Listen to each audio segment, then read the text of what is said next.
America ದೇಶಕ್ಕೆ ಪಾದಾರ್ಪಣೆಯನ್ನು ಮಾಡಬಹುದು.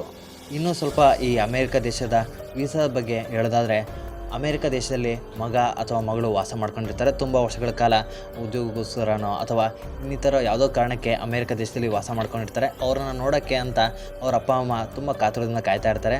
ಅವ್ರಿಗೆ ಯಾವುದಾದ್ರೂ ವೀಸಾದ ಅವಶ್ಯಕತೆ ಇದೆ ಅಂತ ನೀವು ನೋಡೋದಾದರೆ, ಸ್ನೇಹಿತರೆ, B2 ವೀಸಾ ಅಂತ ಇದೆ.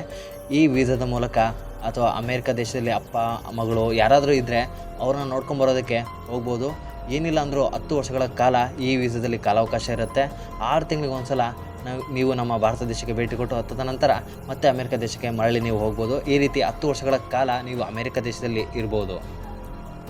ಇನ್ನೂ ಒಂದು ವರ್ಗದ ಜನಗಳ ಬಗ್ಗೆ ಮಾತಾಡೋದಾದರೆ, ನಮಗೆ ಓದೂ ಇಲ್ಲ, ಈ ಕಡೆ ಉದ್ಯೋಗವೂ ಇಲ್ಲ, ನಮ್ಗೆ ಯಾವುದೇ ರೀತಿ ಟ್ಯಾಲೆಂಟು ಇಲ್ಲ ಕಣ್ರಿ. ದಿನ ಬೆಳಗಾದರೆ ನಮಗೆ ಪೂಜೆ ಮಾಡೋದೇ ಒಂದು ಟ್ಯಾಲೆಂಟು. ಅದು ಬಿಟ್ಟರೆ ನಮ್ಮ ಹತ್ರ ಇನ್ಯಾವುದೇ ಟ್ಯಾಲೆಂಟ್ ಇಲ್ಲ. ಪೂಜೆ ಮಾಡೋದು ಅಥವಾ ಪುರೋಹಿತ ಶಾಹಿ ವರ್ಗ ಇದೆ ನೋಡಿ, ಪುರೋಹಿತರು ಈ